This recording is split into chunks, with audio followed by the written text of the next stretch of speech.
ว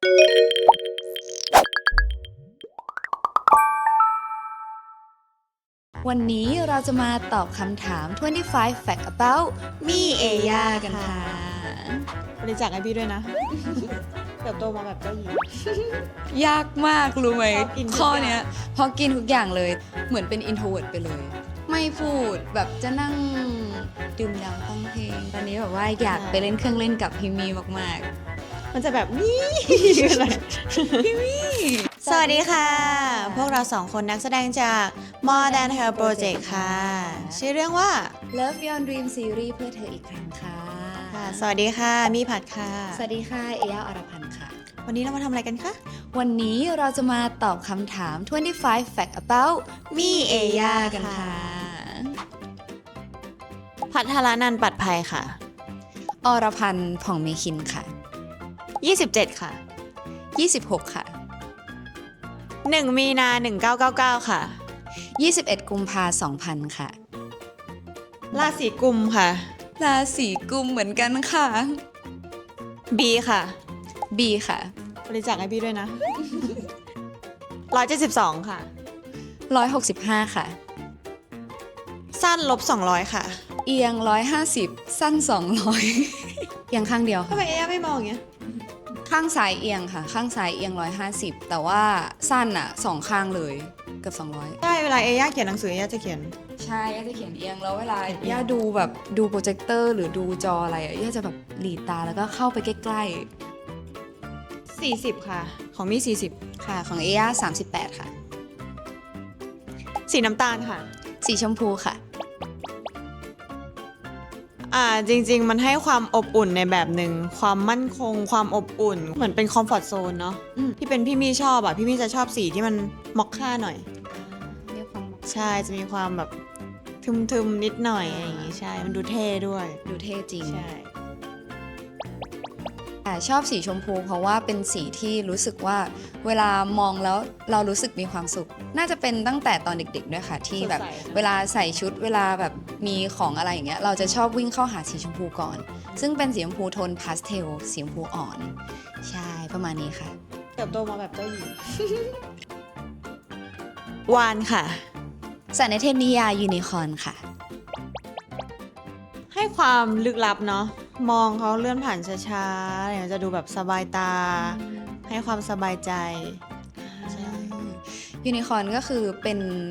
สัตว์ในเทพนิยายที่สื่อถึงความอิสระค่ะ แล้วก็ความ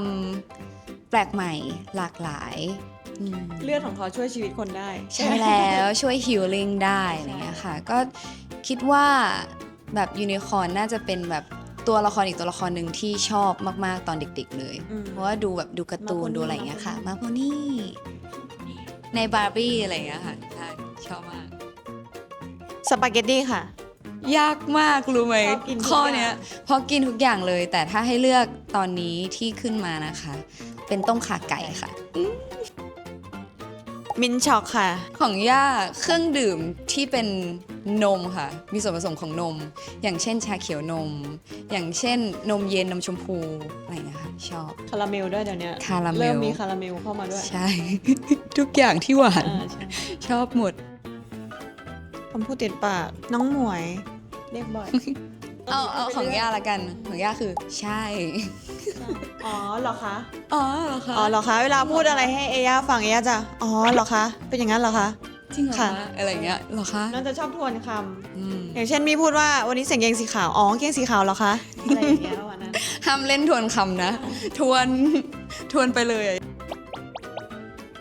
พูดไปเรื่อยซะด้วย อ๋อของพี่มี่เหรอค่ะ ค่ะ แบบเอาเหรอคะเอาค่ะ ค่ะ ค่ะ ค่ะ อย่างเงี้ยพี่มี่จะชอบแบบ จะเป็น ค่ะ คนฟังไงเวลาเอย่าพูดก็จะค่ะ ค่ะ ค่ะ ถ้าเวลาอยู่กับย่าก็จะแบบค่ะ ค่ะ น่าจะแมงป่องค่ะ เคยโดนกัดอันตรายอยู่ กลัวกบค่ะย่าเคยโดนน้อง กระโดดใส่ กระโดดใส่ด้วย มันก็เลยเหมือนเป็นภาพจำในตอนเด็กๆอะก็เลยรู้สึกว่ากลัวแบบว่าเวลาเจอก็จะแบบอู้น้องอะไรอย่างเงี้ย จริงๆ ถ้าพูดได้เลยจะมี 2 ภาษาค่ะ เป็น English กับไทย แต่ถ้าแบบภาษานิดๆหน่อยๆที่แบบเริ่มเรียนก็จะมีจีนบ้างที่กำลังหัดอยากลอง แล้วก็ภาษาเมียนมาค่ะ เคยไปอยู่ที่เมียนมา3 เดือน ก็ได้ศัพท์เล็กๆน้อยๆอะไรอย่างเงี้ย พี่มี่เคยสอนย่า ใช้ในชีวิตประจำวัน ส่วนเอย่าก็หลักๆก็คล้ายๆกับพี่มี่ค่ะ ภาษาไทยกับภาษาอังกฤษค่ะ แล้วก็ภาษารองที่เคยเรียนก็คือภาษาจีนกับญี่ปุ่นแต่ว่าก็จะพูดได้นิดหน่อยค่ะเป็นเบสิกคำเบสิกอะไรเงี้ยแต่ถ้าให้ถามว่าอยากที่จะแบบลองเป็น ลองเรียน ภาษาอื่นอะไรอย่างงี้ก็มีอีกเยอะเลย ใช่อีกเยอะ ใช่อีกเยอะมากๆเลยค่ะ ความประทับใจแรกย่าก็จะเป็นคนสดใสมากเป็นคนชอบมองอะไรที่มันแบบมองทุกคนทำกิจกรรมอะไรอย่างนี้อยู่แล้วย่าเขาจะมีความโดดเด่นของเขาคือความสดใส เห็นย่าครั้งแรกน่าจะตอนแคสใช่เห็นน้องน่ารักดีสดใสอะไรอย่างนี้ ค่ะ ของพี่มี่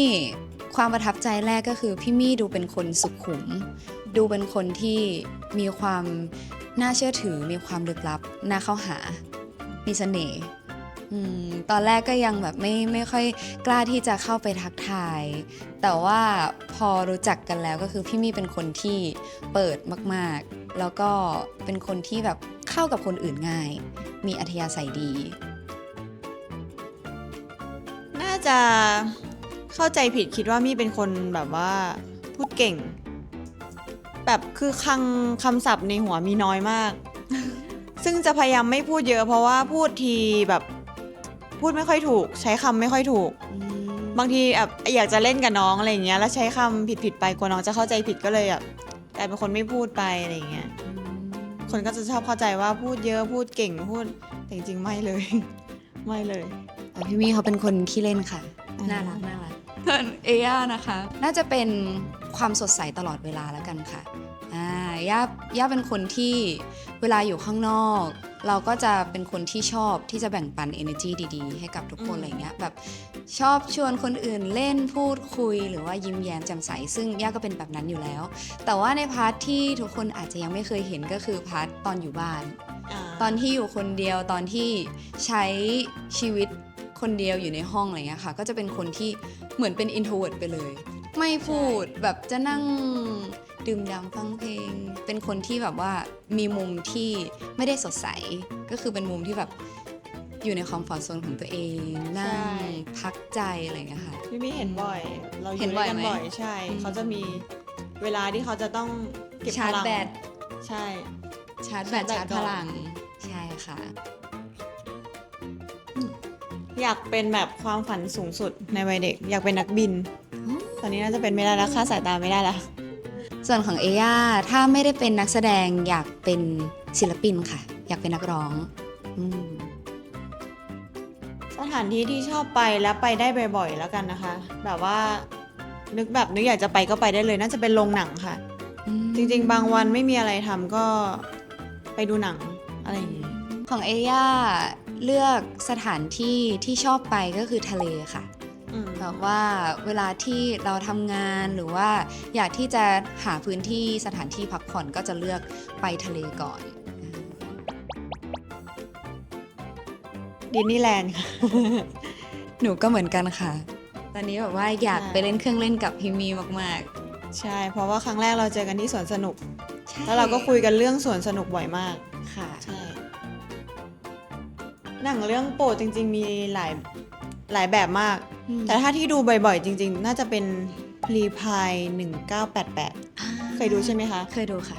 มันมีความเป็นชนบทโฮมทาวน์แล้วนักแสดงเขาเล่นดีด้วย ใช่ ค่ะของเอย่าเป็นคลาสสิกค่ะ แบบว่าไททานิก อ่า ใช่ รู้สึกว่าตอนนั้นดูแล้วก็พอย้อนกลับมาดูอีกทีหนึ่งตอนโตก็รู้สึกว่าแบบก็เป็นอีกเรื่องหนึ่งที่สนุกมากๆ ใช่ค่ะ ชอบดูแบบพวกโรแมนติก อืม ดราม่า ดราม่า เบา ด้วยตอนจบ ๆหรือไม่ก็คอมเมดี้อะไรอย่างนี้ไปเลย เพลงโปรดช่วงนี้ที่ฟัง Wanna Be Yours ของ V Violet ใช่ค่ะ เพราะว่าด้วยความซีรีส์ของเรา มัน ค่ะ พอฟังเพลงเรานึกถึงซีรีส์ใช่เนื้อเพลงมันใช่ ของเอย่าเพลงโปรดล่าสุดเมื่อเช้าเลยที่เพิ่งฟังคือเพลง Proud ของ Fellow ค่ะ ใช่ ชอบ สักหนึ่งไหม มากๆเฮ้ย ฉันจะทำให้เธอภูมิใจ ใช่ค่ะนั่นแหละค่ะความหมายแบบมันดีมากๆอ่ะก็เลยรู้สึกว่าแบบชอบมากช่วงนี้อืม จริงๆที่แบบ crazy เขามากๆ น่าจะเป็นเจนนี่คิม ชอบมาก ชอบแบบคลั่งไคล้ใช่ แต่ถ้าชอบในผลงานน่าจะเป็นลาน่าเดลเรย์ Violet Bouquet ค่ะ ของเอย่านะคะ ถ้าฝั่งไทยจะเป็นพี่อิงค์วรันธรค่ะ ใช่ ชอบฟังมากๆ แล้วก็ชอบพี่เขาด้วยค่ะ น่ารักมากๆ ถ้าเป็นสากล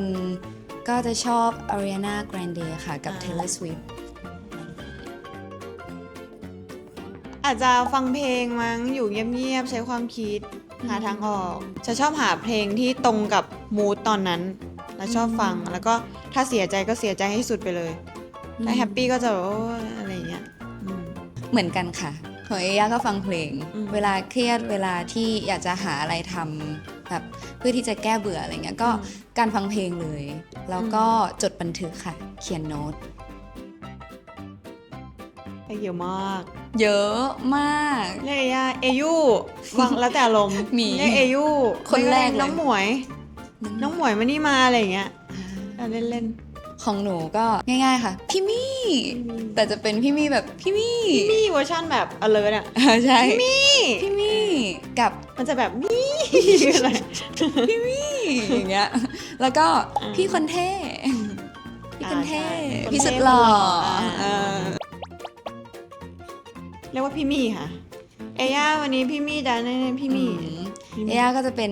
แทนชื่อเอย่าเองหรือไม่ก็หนู น้อง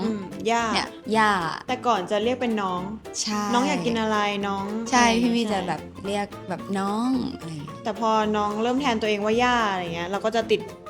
ดตรงนั้นไปด้วยติดเรียกเป็นชื่อน้องแทน ใช่ค่ะ มีพาร์ทค่ะ MIEPHAT ค่ะ